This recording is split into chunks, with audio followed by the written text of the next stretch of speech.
Anna Ecklund's story is one that has fascinated, terrified, and intrigued people for nearly a century. The tale of her possession and the subsequent exorcism she underwent is not just a story of religious ritual and supernatural confrontation, but also one of faith, human endurance, and the unexplainable. In the early 20th century, a young girl from Iowa became the epicenter of one of the most documented cases of demonic possession in history. This book seeks to explore the depths of her experience, the people involved, and the lasting impact her case has had on the understanding of exorcism and possession in modern times. Anna Ecklund was born in a small, tight-knit community in Iowa in 1882. From all accounts, she was an ordinary girl who led a relatively normal life. However, as she reached adolescence, her behavior began to change in inexplicable and alarming ways. Those closest to her noticed strange and disturbing transformations in her demeanor and personality. What began as a seemingly typical case of teenage rebellion quickly escalated into something far more sinister. The initial signs of Anna's possession were subtle yet troubling.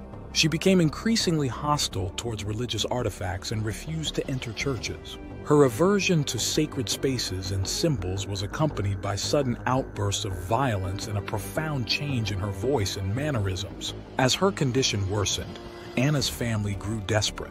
They sought help from doctors, but medical explanations and treatments proved ineffective. Anna's case eventually caught the attention of Father Theophilus Riesinger, a Capuchin friar known for his experience with exorcisms. Born in Germany and having immigrated to the United States, Father Riesinger was no stranger to the battle between good and evil. His strong faith and unyielding determination made him the ideal candidate to confront the forces tormenting Anna. In 1912, Father Riesinger conducted the first exorcism on Anna. The rituals were grueling and intense, stretching the limits of human endurance and faith. For a time, it seemed as though Anna had been freed from her demonic captors. However, the relief was short-lived. The demons returned with a vengeance, and Anna's condition deteriorated once more. The second exorcism, which took place in 1928, is the most well-documented and infamous of the two. Conducted over the course of several weeks in a secluded convent, this exorcism was a harrowing ordeal for all involved. Witnesses reported seeing and hearing things that defied logic and understanding. The struggle between Father Riesinger and the malevolent entities inhabiting Anna's body was fierce and unrelenting. Throughout this book, we will delve into the intricate details of Anna Ecklund's life, the exorcisms, and the profound effects these events had on those who witnessed them. We will explore the psychological, spiritual, and cultural dimensions of possession and exorcism, seeking to understand the complex interplay between faith and fear, belief, and skepticism. The legacy of Anna Ecklund's exorcism extends beyond the walls of the convent where she fought for her soul.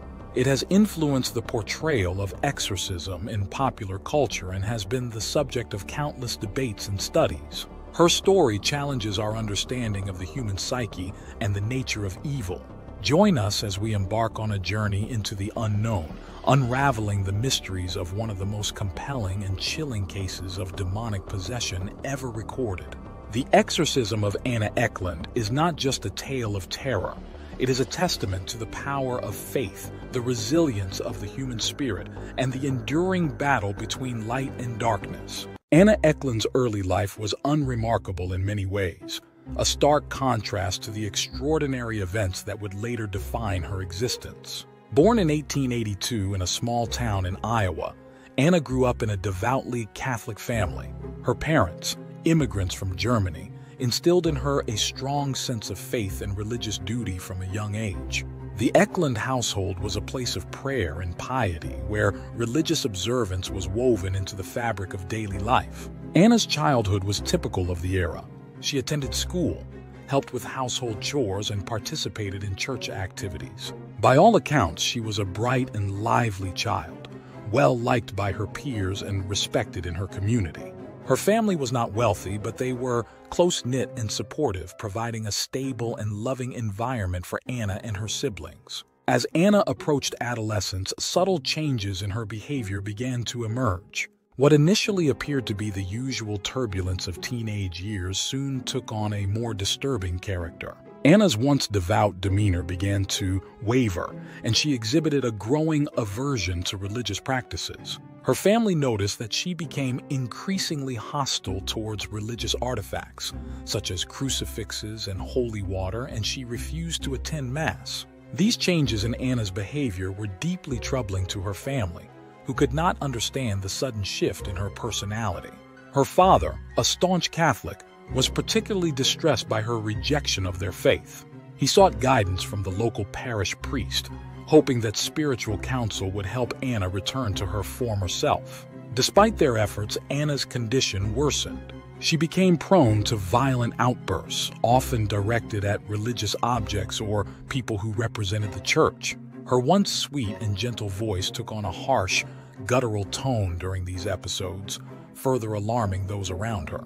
Anna's physical appearance also began to change. She looked gaunt and pale, as though an unseen force was draining her vitality. Desperate for answers, Anna's family turned to medical professionals, believing that she might be suffering from a psychological or neurological disorder.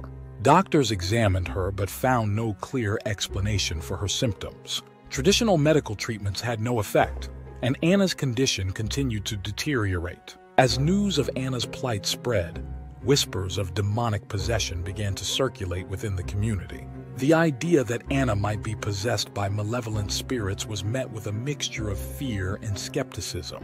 While some believed that supernatural forces were at play, others dismissed such notions as superstitious nonsense. It was in this climate of uncertainty and fear that Anna's family decided to seek the help of an exorcist. They contacted Father Theophilus Riesinger, a Capuchin friar known for his work in combating demonic possession. Father Riesinger agreed to meet with Anna and assess her condition, setting the stage for a confrontation that would test the limits of faith and endurance. Father Riesinger's first encounter with Anna was a turning point in her story. He immediately recognized the signs of possession and agreed to perform an exorcism. The process would be long and arduous, requiring not only spiritual fortitude but also unwavering faith in the face of unimaginable evil. Anna's journey from an ordinary girl in Iowa to a central figure in one of the most harrowing exorcisms in history is a testament to the mysterious and often terrifying nature of the human experience. Her story challenges our understanding of reality and forces us to confront the possibility that there are forces beyond our comprehension at work in the world. The initial signs of Anna Ecklund's possession were subtle and easily dismissed as the typical behaviors of a rebellious teenager. However, as time went on, these signs became more pronounced and disturbing. What started as minor acts of defiance and hostility towards religious practices soon escalated into a full-blown spiritual crisis. Anna's aversion to religious artifacts was one of the first and most telling signs. She could no longer tolerate the sight of crucifixes, holy water, or any other symbols of the Catholic faith. Whenever she encountered these items, she would react violently, screaming and thrashing about as though in excruciating pain. Her family, deeply religious and unable to comprehend these reactions, were at a loss for how to help her. Anna's behavior in church also became increasingly erratic. She would disrupt services, shouting blasphemies and cursing the priests. On several occasions, she physically attacked members of the clergy, an act that horrified her family and the community. Her voice, once gentle and melodic, now often took on a guttural and menacing tone during these outbursts. In addition to her hostility towards religious practices, Anna began exhibiting signs of what can only be described as supernatural knowledge. She spoke in languages she had never learned, including Latin, and demonstrated an uncanny ability to reveal the private sins and secrets of those around her. This phenomenon, known as infused knowledge, is often cited as a hallmark of genuine demonic possession. Anna's physical health also began to decline rapidly. She suffered from violent convulsions and seizures, her body contorting in unnatural ways. She experienced periods of extreme strength, during which it took several people to restrain her. Despite her physical deterioration, she often refused to eat, leading to severe malnutrition and weakness. As the severity of Anna's symptoms increased, her family grew more desperate for a solution. They consulted doctors, psychiatrists, and other medical professionals, but none could provide a satisfactory explanation or cure for her condition. The failure of conventional medicine to address Anna's symptoms led her family to consider more unconventional explanations. It was around this time that the idea of demonic possession began to take root.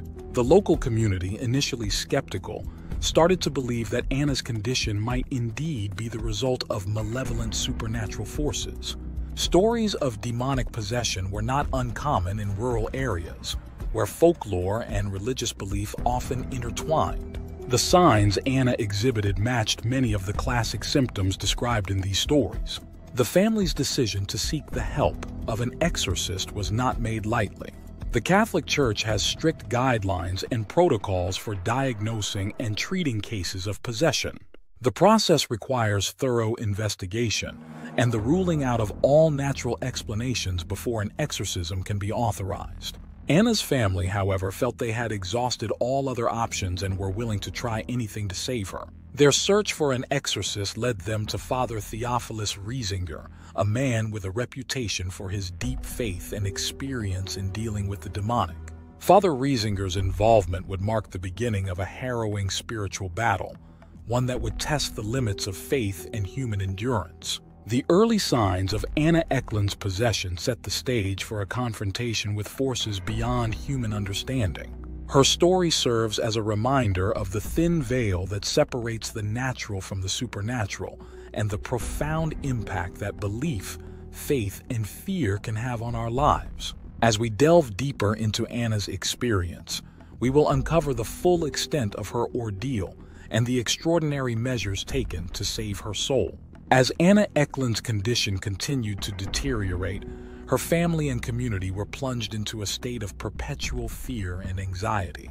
The once vibrant and pious young girl had become a shadow of her former self, consumed by an unrelenting darkness that defied all explanation.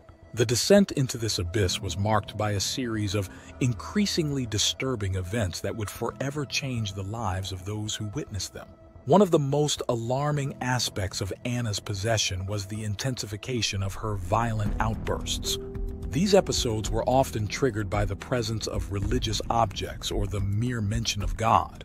Her family was forced to remove all crucifixes, rosaries, and other holy items from their home in an attempt to prevent these terrifying incidents. Despite their efforts, Anna's violent behavior persisted, leaving her family in a constant state of vigilance. The community's response to Anna's condition was a mixture of fear, fascination, and superstition.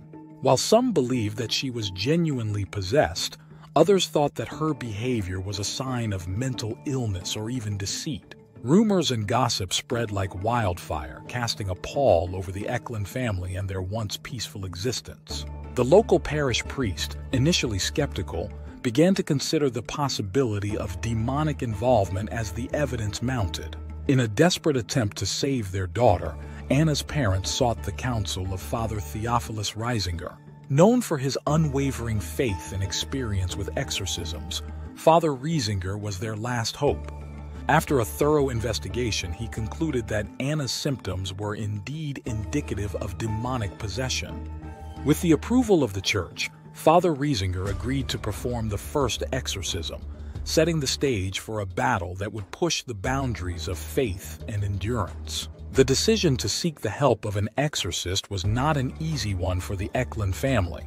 They were devout Catholics, and the idea of demonic possession was both terrifying and profoundly distressing. However, their desperation to save Anna outweighed their fears, and they turned to the church for assistance. Father Theophilus Riesinger was a Capuchin friar with a reputation for his deep faith and experience in dealing with the demonic. Born in Germany and having immigrated to the United States, he had dedicated his life to the service of God and the fight against evil. His involvement in Anna's case would be a defining moment in his career and a pivotal point in her life. When Father Riesinger first met Anna, he was struck by the intensity of her condition. She exhibited all the classic signs of possession: aversion to religious objects, violent outbursts, supernatural knowledge, and severe physical symptoms. He conducted a thorough investigation, consulting with doctors, psychiatrists, and other medical professionals to rule out any natural explanations for her behavior. Satisfied that her condition was indeed the result of demonic possession, he sought permission from the church to perform an exorcism. The process of obtaining approval for an exorcism is rigorous and involves careful scrutiny. The church takes such matters very seriously and requires conclusive evidence before sanctioning an exorcism. Father Riesinger presented his findings to the local bishop, who, after reviewing the evidence and consulting with other clergy, granted permission for the exorcism to proceed. With the church's approval, Father Riesinger began preparing for the exorcism. He enlisted the help of several other priests and nuns, knowing that the battle ahead would require strength, faith, and unwavering support. They chose a secluded convent as the site for the exorcism, hoping that the tranquil setting would provide a sense of peace and protection for Anna. The convent was a place of prayer and contemplation, its serene environment standing in stark contrast to the turmoil within Anna. The nuns, though apprehensive, welcomed her with open arms, offering their prayers and support. Father Riesinger and his team set up a small chapel within the convent where the exorcism would take place. They gathered all the necessary religious items: crucifixes, holy water, rosaries, and the Bible, preparing for the intense spiritual battle that lay ahead. As the day of the exorcism approached, tension mounted. Anna's condition worsened, her violent outbursts becoming more frequent and severe. She exhibited extraordinary strength, often requiring several people to restrain her during these episodes. Her family, though deeply worried, placed their trust in Father Riesinger and the power of faith. The exorcism began with a solemn prayer service, invoking God's protection and guidance. Father Riesinger, clad in his priestly robes, stood at the altar, his demeanor calm and resolute. He recited prayers and psalms, calling upon the saints and angels to aid in the battle against the forces of darkness. Anna, restrained and surrounded by the priests and nuns, writhed and screamed as the prayers filled the chapel. The exorcism was a grueling and harrowing process, stretching the limits of human endurance. Anna's violent reactions, her guttural growls, and the physical contortions she experienced were a testament to the malevolent forces at work. Father Riesinger, undeterred, continued his prayers, his faith unwavering in the face of such intense evil. Throughout the exorcism, the priests and nuns witnessed phenomena that defied explanation. Objects moved on their own, strange noises filled the air, and a palpable sense of evil hung over the chapel.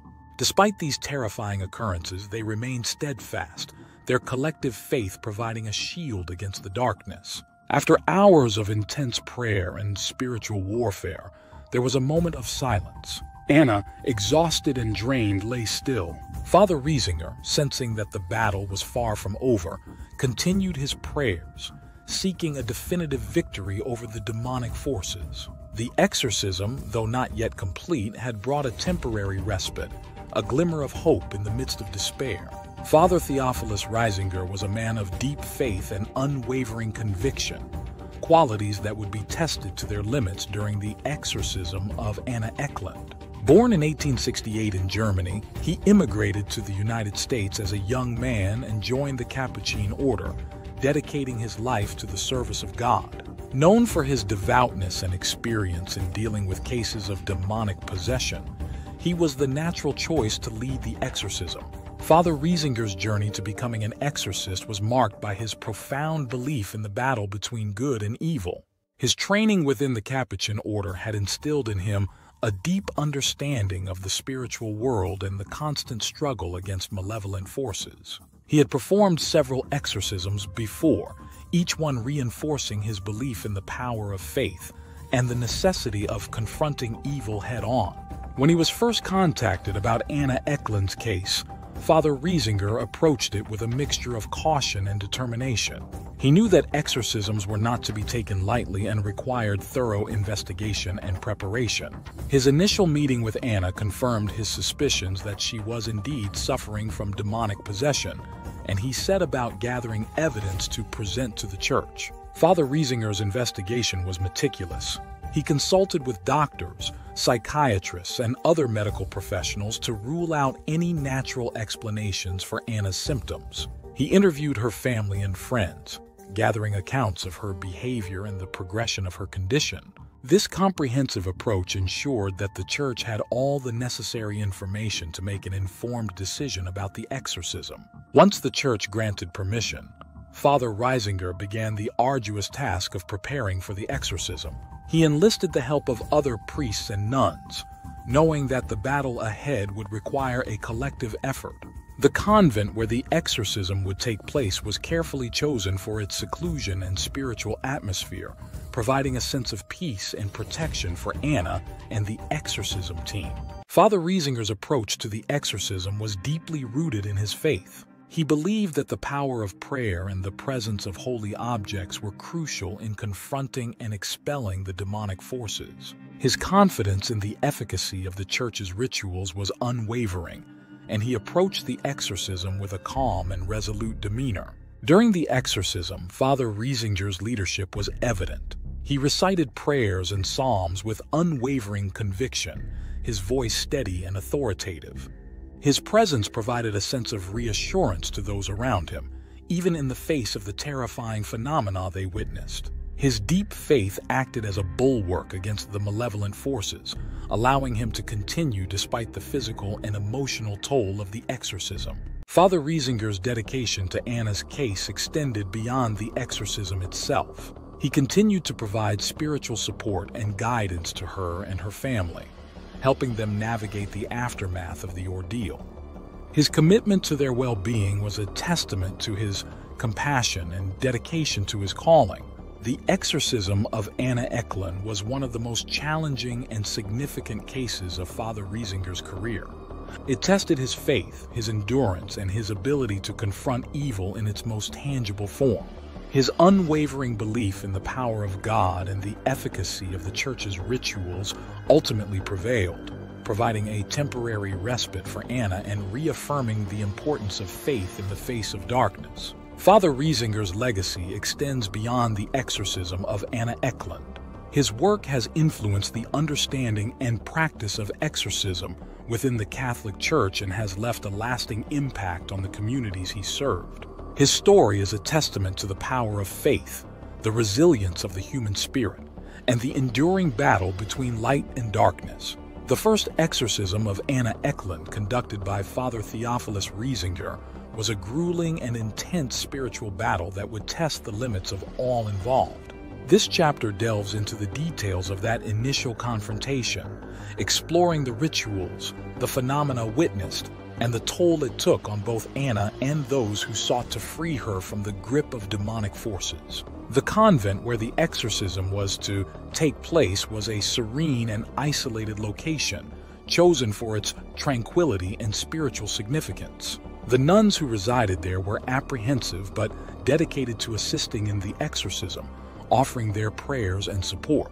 The chapel within the convent was prepared meticulously with holy water, crucifixes, and other religious artifacts arranged to create an environment of sanctity and protection. On the day of the exorcism, a palpable tension filled the air. Anna was brought to the chapel, restrained to prevent harm to herself and others. Her appearance was gaunt, her eyes hollow and filled with an unsettling mixture of rage and fear. As Father Riesinger began the ritual, the atmosphere grew heavy with a sense of impending confrontation. The exorcism began with the recitation of the Litany of the Saints, a powerful invocation calling upon the intercession of saints and angels. Father Riesinger's voice, steady and resolute, echoed through the chapel, each prayer a plea for divine assistance. Anna's reaction was immediate and violent. She thrashed against her restraints, her screams filling the air with an otherworldly resonance. As the ritual continued, Anna exhibited signs of intense physical and spiritual struggle. Her body contorted in unnatural ways, and she spoke in voices that were not her own, sometimes in languages she had never learned. These manifestations were not merely theatrical. They were the tangible evidence of the demonic presence within her. Father Riesinger remained undeterred. He continued to recite prayers and commands, calling upon the power of Christ to expel the demons. His faith acted as a shield, protecting him from the psychological and spiritual assaults directed at him. The nuns and priests who assisted in the exorcism provided support, their collective faith creating a barrier against the malevolent forces at play. Throughout the exorcism, various phenomena occurred that defied natural explanation. Objects in the chapel moved of their own accord, and strange noises echoed through the halls. At times, a foul odor filled the air, a common sign reported in cases of possession. Despite these terrifying occurrences, the exorcism team remained steadfast, their faith unshaken. The exorcism continued for several hours, each moment a relentless battle between light and darkness. Father Riesinger's prayers grew more fervent, his voice rising in intensity as he commanded the demons to leave Anna's body. The confrontation reached its peak when Anna, in a voice not her own, began to blaspheme and curse, her words filled with hatred and malice. Despite the overwhelming pressure, Father Riesinger did not waver. He invoked the name of Christ with authority, his commands becoming more forceful. The intensity of the battle seemed to reach a breaking point, and then, suddenly, there was a moment of silence. Anna's body, which had been thrashing violently, fell still. Her breathing, which had been erratic and labored, became calm. The exorcism team watched in silence, their hearts filled with a mixture of hope and exhaustion. Father Riesinger continued his prayers, seeking confirmation that the demons had indeed been expelled. Anna's eyes, which had been filled with torment, began to clear. She looked around the chapel with a sense of awareness and relief. For a moment, it seemed as though the battle had been won.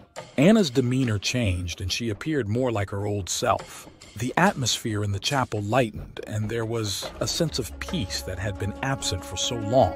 However, Father Riesinger knew that the fight might not be over. Demonic forces often returned, and vigilance was necessary to ensure Anna's continued freedom. The first exorcism provided a temporary respite, a moment of calm in the midst of chaos. It was a testament to the power of faith and the resilience of the human spirit. However, it also served as a reminder of the relentless nature of evil and the ongoing struggle to protect those afflicted by it. In the days following the first exorcism, Anna Ecklund experienced a period of relative calm and normalcy. The violent outbursts and supernatural phenomena that had plagued her seemed to subside, providing a much-needed respite for her and her family. This chapter explores the aftermath of the initial exorcism, the sense of relief that followed, and the ominous signs that the battle was far from over. For the first time in months, Anna's family dared to hope that she might be free from the torment that had consumed her. She regained some of her physical strength and began to participate in daily activities once more. Her interactions with her family were no longer marred by hostility and fear, and the oppressive atmosphere that had enveloped their home began to lift. Anna herself was cautiously optimistic. She felt a sense of liberation, as though a heavy burden had been lifted from her soul. The nightmares that had haunted her sleep were less frequent, and the intrusive thoughts that had plagued her mind were less intense. She resumed her religious practices, attending Mass and praying with her family, activities that had been impossible during the height of her possession. Father Theophilus Riesinger continued to provide spiritual support and guidance to Anna and her family. He conducted regular visits to their home, offering prayers and blessings to reinforce the sense of protection and sanctity. His presence was a source of comfort, his unwavering faith a beacon of hope in their darkest times. Despite the temporary relief, there were subtle signs that all was not well. Anna occasionally experienced fleeting moments of fear and unease, as though the shadows of her torment lingered at the edges of her consciousness. These moments were often accompanied by a sense of foreboding, a feeling that the peace they had achieved was fragile and could be shattered at any moment. Father Riesinger remained vigilant, aware that the forces they had battled might not be fully vanquished. He advised Anna and her family to maintain their faith and continue their religious practices diligently. He also encouraged them to be observant, to report any unusual occurrences or changes in Anna's behavior, no matter how minor they seemed. As the weeks passed, the frequency of Anna's disturbing episodes began to increase. What started as occasional moments of unease grew into more pronounced manifestations of possession. She once again displayed aversion to religious artifacts and experienced violent outbursts, although less severe than before. These signs were a stark reminder that the battle was not yet over. The return of these symptoms placed a heavy emotional toll on Anna and her family. The brief period of calm had given them a taste of normalcy, making the resurgence of the possession even more devastating. They felt a sense of helplessness, caught in a cycle of hope and despair. Anna, in particular, struggled with feelings of fear and guilt, questioning why she was being subjected to such torment. Father Riesinger, undeterred by the setback, renewed his efforts to help Anna. He conducted additional blessings and prayers, intensifying his spiritual interventions. He also sought the advice of other clergy and experts in exorcism, hoping to find new strategies to combat the persistent demonic forces. His determination to save Anna was unwavering, fueled by his deep faith and compassion. The temporary relief experienced after the first exorcism highlighted the complexity and persistence of demonic possession.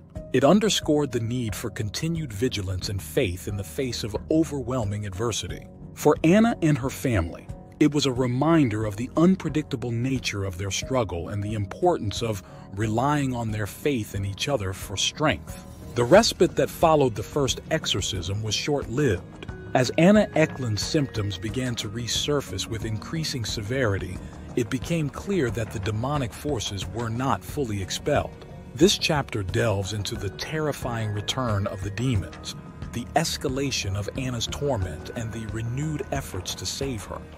The signs of the demons' return were subtle at first. Anna experienced occasional moments of fear and unease, but these quickly escalated into more pronounced manifestations. She once again exhibited aversion to religious artifacts, her reactions becoming more violent and uncontrollable. Her family, who had dared to hope for her recovery, found themselves plunged back into a nightmare. Anna's behavior grew increasingly erratic. She experienced violent convulsions, her body contorting in unnatural ways. During these episodes, she spoke in voices that were not her own, uttering blasphemies and curses in multiple languages.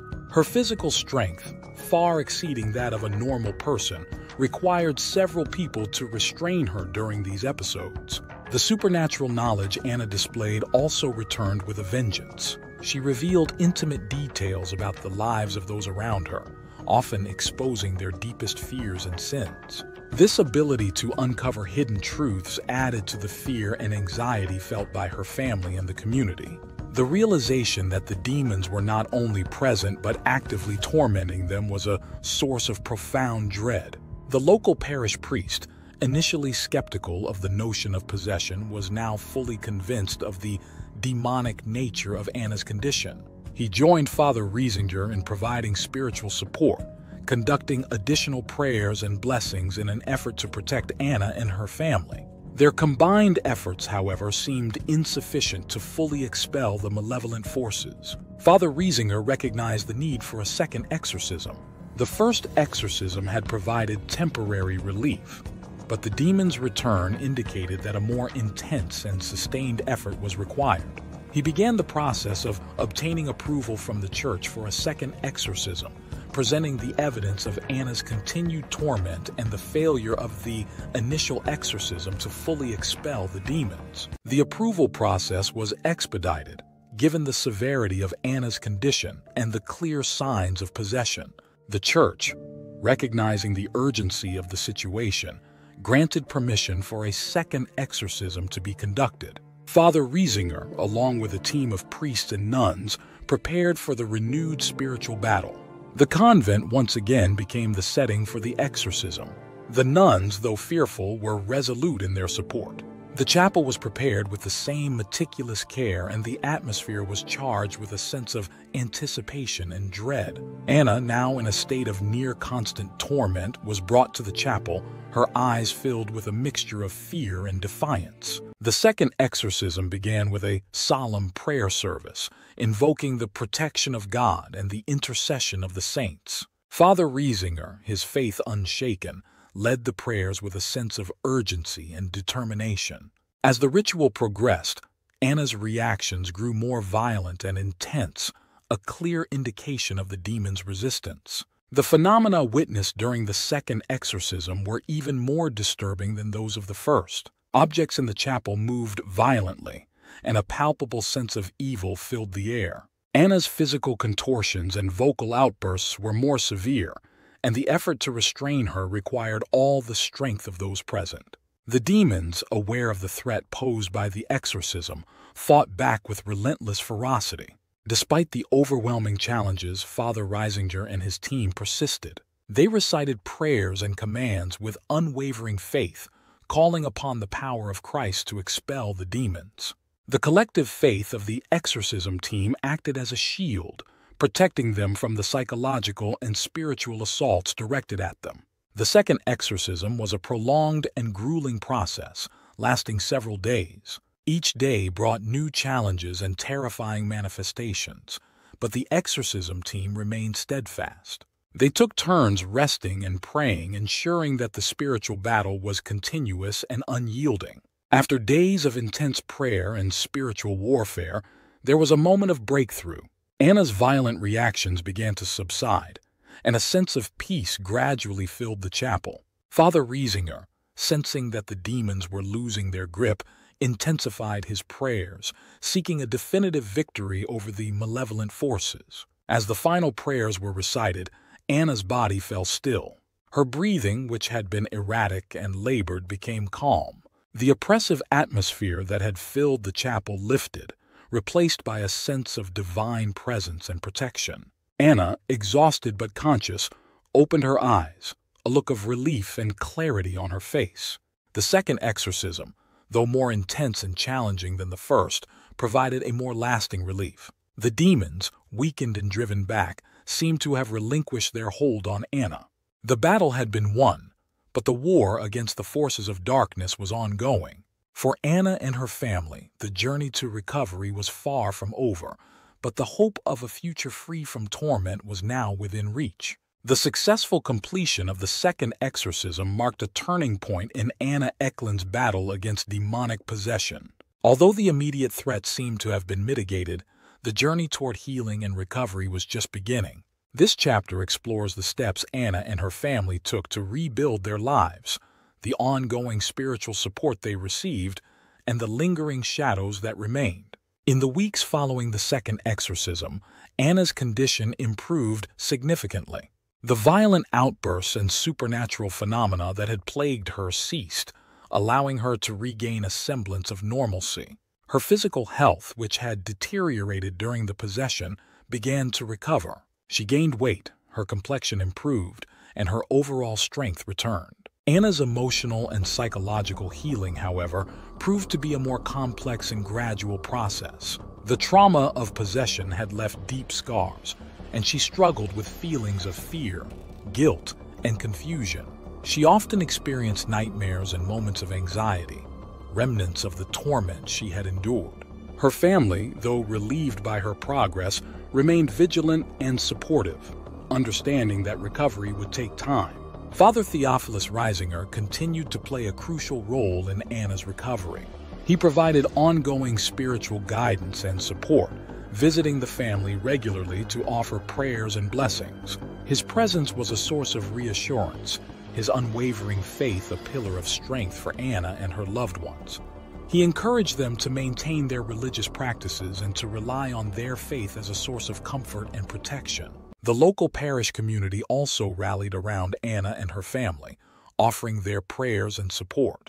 The initial skepticism and fear that had surrounded her case gave way to compassion and solidarity. The community recognized the extraordinary ordeal Anna had faced and sought to help her reintegrate into their social and religious life. Anna herself was determined to rebuild her life and reclaim her sense of self. She resumed her daily routines, gradually reintegrating into the activities she had once enjoyed. She attended Mass regularly, participated in community events, and reconnected with friends and family. These steps, though small, were significant milestones in her journey toward healing. Despite the progress, there were moments of doubt and fear. Anna occasionally felt a lingering sense of unease, as though the shadows of her past were never far behind. She was hyper-aware of any unusual sensations or thoughts, fearing a recurrence of the possession. These moments were challenging, but with the support of her family, Father Riesinger, and her community, she learned to confront and manage them. Father Riesinger emphasized the importance of spiritual vigilance and faith. He taught Anna and her family various prayers and spiritual exercises designed to strengthen their faith and protect against evil influences. He also encouraged them to lead a life of charity and compassion, believing that a strong moral and spiritual foundation was essential in warding off malevolent forces. As time passed, Anna's confidence grew. She began to speak more openly about her experiences, finding solace in sharing her story with others. Her testimony served as a powerful reminder of the reality of spiritual warfare and the importance of faith in overcoming adversity. It also helped her process the trauma she had endured, transforming her from a victim into a survivor and a beacon of hope for others facing similar struggles. The process of healing and recovery was not linear. There were setbacks and challenges, but each obstacle was met with resilience and determination. Anna's faith, once tested to its limits, became a source of strength and empowerment. Her journey was a testament to the human spirit's capacity for healing and the transformative power of faith and community support. The exorcism and subsequent recovery of Anna Ecklund had a profound impact on her community, reshaping their understanding of faith, evil, and the power of collective support. This chapter explores the broader implications of Anna's ordeal, the changes it brought to the community, and the lessons learned from the experience. The initial reaction to Anna's possession was one of fear and skepticism. The idea of demonic possession challenged the community's understanding of the world, evoking a mix of horror and fascination. As the case progressed and the severity of Anna's condition became evident, the community's response evolved. Fear gave way to compassion, and skepticism turned into belief as they witnessed the extraordinary phenomena and the eventual exorcism. Anna's ordeal served as a catalyst for spiritual renewal within the community. Many individuals who had been lax in their faith or distant from the church found themselves drawn back to religious practices. The events surrounding Anna's possession and exorcism highlighted the reality of spiritual warfare, prompting a renewed emphasis on prayer, confession, and participation in the sacraments. The local parish, under the guidance of Father Riesinger, became a hub of spiritual activity. Attendance at Mass increased, and more people sought the sacraments of confession and communion. The parish community organized regular prayer vigils and special services dedicated to spiritual protection and healing. These gatherings fostered a sense of unity and collective strength, reinforcing the importance of faith in times of crisis. Anna's testimony became a powerful tool for evangelization and education. Her willingness to share her experiences provided valuable insights into the nature of demonic possession and the power of faith. Father Riesinger used her story as a teaching tool, emphasizing the importance of spiritual vigilance and the reality of evil in the world. Her account resonated deeply with many, inspiring them to strengthen their own faith and remain vigilant against spiritual threats. The community's response to Anna's ordeal also highlighted the importance of compassion and support in times of crisis. The initial isolation and fear that surrounded her case gave way to a collective effort to support her and her family. This transformation underscored the power of community in providing strength and comfort, illustrating that no one should face such challenges alone. Anna's case also prompted discussions and reflections on the nature of evil and the human capacity for resilience and recovery. It forced the community to confront the darker aspects of existence and to reaffirm their belief in the power of good to triumph over evil. These reflections fostered a deeper understanding of the complexities of faith and the importance of maintaining spiritual and moral integrity. The impact of Anna's case extended beyond her immediate community. News of her possession and exorcism spread, attracting attention from other parishes and religious communities. Her story was shared in religious publications and at conferences, serving as a case study in the ongoing battle between good and evil. The lessons learned from her ordeal inform the practices of exorcists and clergy, contributing to a broader understanding of spiritual warfare and the importance of faith-based interventions. In the years that followed, the community continued to support Anna and her family. They celebrated her milestones and achievements, recognizing her strength and resilience. Her journey from possession to recovery became a symbol of hope and inspiration, a testament to the power of faith and the human spirit. While the immediate threat of demonic possession had been addressed through the exorcisms, the long-term effects of Anna Ecklund's ordeal continued to shape her life and the lives of those around her. This chapter delves into the enduring impact of her experience, the ongoing challenges she faced, and the strategies she employed to maintain her spiritual and emotional well-being. The trauma of possession left deep psychological scars on Anna. Despite the significant progress she had made, she continued to struggle with anxiety and occasional bouts of depression. The memories of her possession were vivid and haunting, often resurfacing in her dreams and during moments of quiet reflection. These psychological effects were a constant reminder of the torment she had endured, making complete healing a gradual and ongoing process. Anna's family, too, was affected by the long-term consequences of her ordeal. They had witnessed her suffering firsthand and had been deeply involved in the exorcisms and her subsequent recovery. The emotional toll on them was significant, and they often found themselves grappling with feelings of helplessness and fear. However, their faith and commitment to supporting Anna provided a source of strength and unity. To address these ongoing challenges, Anna and her family sought the help of mental health professionals. Therapy sessions provided a safe space for Anna to process her trauma and develop coping mechanisms. Her therapist worked closely with her to address the anxiety and depression, using a combination of cognitive behavioral techniques and faith-based counseling. This holistic approach helped Anna integrate her spiritual beliefs with her psychological healing. Father Riesinger continued to be a pillar of support for Anna and her family. His regular visits and spiritual guidance were crucial in helping them maintain their faith and resilience. He encouraged them to engage in regular prayer and meditation, emphasizing the importance of a strong spiritual foundation in overcoming psychological challenges. His unwavering belief in the power of faith provided a sense of hope and direction. Anna also found solace in helping others. She became involved in various community and church activities, using her experience to offer support and guidance to those facing their own struggles. Her willingness to share her story and provide a listening ear made her a trusted confidant and advisor. This sense of purpose and service was therapeutic for Anna, reinforcing her sense of identity and self-worth. The long-term effects of Anna's ordeal also influenced the community's approach to mental and spiritual health. There was a growing recognition of the need to address psychological trauma within the context of faith. The local parish organized workshops and support groups focused on mental health, providing resources and education to help individuals navigate the complexities of trauma and recovery. These initiatives fostered a more compassionate and holistic approach to healing within the community. Anna's case also had a lasting impact on the church's understanding of demonic possession and exorcism.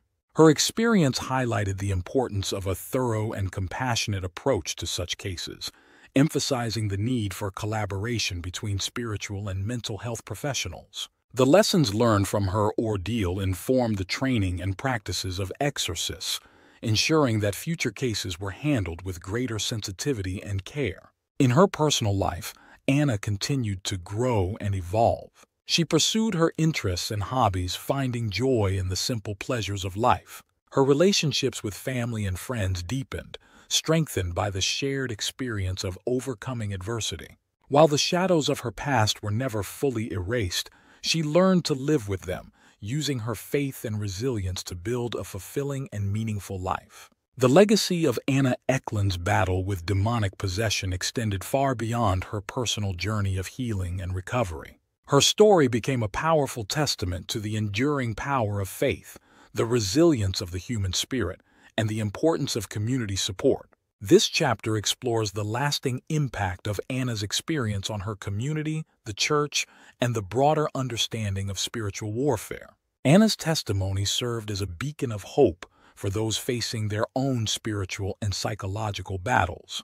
Her willingness to share her story openly and honestly provided comfort and inspiration to many. She became a symbol of perseverance and faith, her journey a reminder that even the darkest trials can be overcome with the support of faith and community. The community that had rallied around Anna during her ordeal continued to grow and strengthen.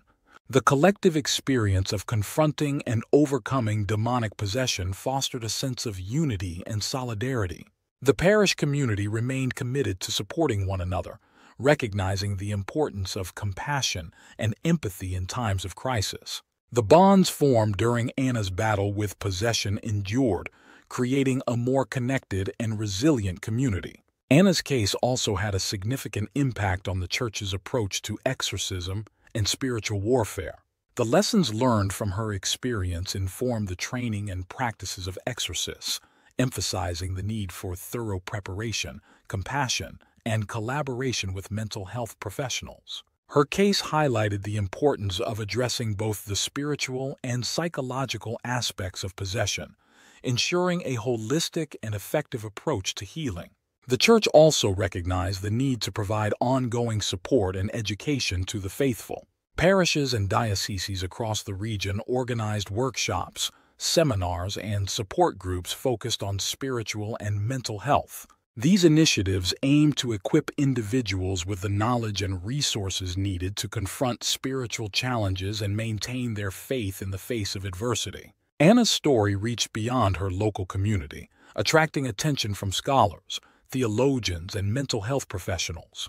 Her case was studied and analyzed, contributing to a broader understanding of the complexities of demonic possession and the interplay between faith and psychology. The insights gained from her experience informed academic research and clinical practice, bridging the gap between spiritual and scientific perspectives. In her later years, Anna continued to be an active and valued member of her community. She wrote a memoir detailing her experiences, providing a first-hand account of her journey from possession to recovery. Her book became a source of inspiration and education, offering readers a deeper understanding of the reality of spiritual warfare and the power of faith. Anna's memoir, titled Through the Darkness, A Journey of Faith and Redemption, was well received by both the religious and secular communities. It became a touchstone for discussions about the intersections of faith, mental health, and the paranormal.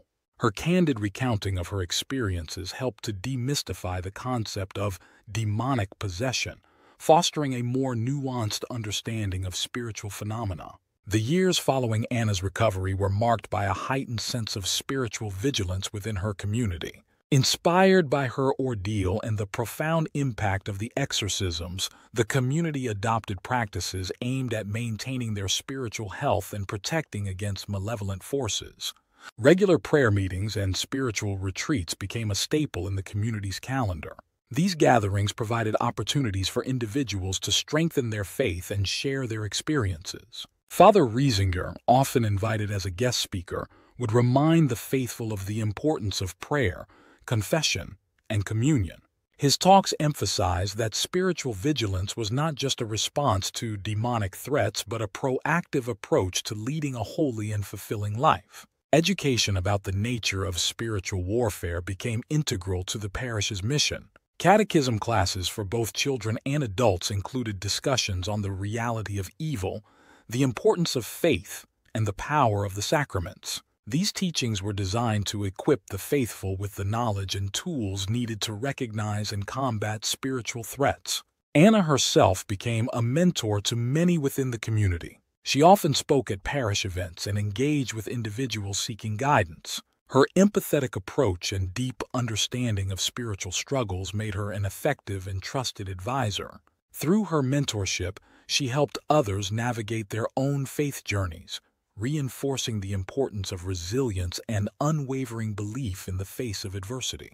The community's commitment to spiritual vigilance also extended to acts of charity and service. Inspired by Anna's journey and the support they had provided her, many parishioners felt called to give back. Outreach programs were established to help those in need, reflecting the community's dedication to living out their faith through action. This spirit of service further strengthened the bonds within the community and reinforced the values of compassion and empathy. Anna's story continued to resonate far beyond her local community. She was invited to speak at various conferences and symposiums, sharing her experiences with diverse audiences. Her testimony was particularly impactful at gatherings focused on spiritual health and mental well-being. Her dual perspective as a survivor of demonic possession and an advocate for holistic healing offered valuable insights into the complexities of such phenomena. Through her public engagements, Anna met others who had faced similar struggles. These encounters were mutually beneficial. While her story provided inspiration and guidance, hearing the experiences of others reinforced her own sense of purpose. She often collaborated with mental health professionals, clergy, and scholars to advocate for a more integrated approach to addressing spiritual and psychological issues. Anna's memoir also attracted the attention of filmmakers and authors. Several documentaries and books were produced, exploring her case in greater depth. These works further amplified her story, reaching a global audience and sparking discussions about faith, possession, and the power of the human spirit. Anna participated in many of these projects, ensuring that her experiences were accurately portrayed and that the message of hope and resilience remained central. Her influence extended to academic circles as well. Scholars studying religion, psychology, and the paranormal often cited her case as a seminal example of the intersection between faith and mental health. Academic papers and theses explored various aspects of her experience, contributing to a more comprehensive understanding of the phenomena of demonic possession and exorcism. Anna's enduring legacy was her ability to transform a traumatic and terrifying experience into a source of strength and inspiration for others. Her story demonstrated that even the most profound darkness could be overcome through faith, community support, and personal resilience. She became a symbol of hope, her life a testament to the enduring power of the human spirit. In the final years of her life, Anna remained deeply committed to her mission of spreading awareness and supporting those in need. She established the Anna Ecklund Foundation, dedicated to providing resources and support for individuals experiencing spiritual and psychological crises. The foundation offered counseling services, spiritual retreats, and educational programs, embodying Anna's belief in the importance of holistic healing. The foundation quickly became a respected institution, known for its compassionate and comprehensive approach. It collaborated with various religious and secular organizations, working to bridge the gap between spiritual and mental health care. Anna's vision of a world where faith and science work together to support individuals in crisis became a reality through the foundation's efforts. Anna's health began to decline as she entered her twilight years, but her spirit remained indomitable. She continued to write, speak, and mentor, dedicating her remaining energy to the cause she believed in so deeply. Her faith, which had been her anchor throughout her life, provided comfort and strength as she faced her final days. Surrounded by family, friends, and the community that had supported her through her darkest times, Anna passed away peacefully. Her death was a profound loss, but her legacy lived on through the countless lives she had touched and the enduring impact of her work. The Anna Ecklund Foundation continued her mission, ensuring that her message of hope and resilience would inspire future generations. Anna Ecklund's life was a testament to the power of faith, the strength of community, and the resilience of the human spirit. Her journey from possession to recovery was a story of transformation, courage, and enduring hope. Through her experiences, she illuminated the path for others, showing that even in the face of profound darkness, the light of faith and compassion could prevail. Thanks for diving into the depths of darkness with us on Hidden Horrors. Don't forget to like, comment, and subscribe for more chilling tales and sinister secrets. Until next time, stay curious, stay brave, and embrace the thrill of the unknown. See you in the shadows.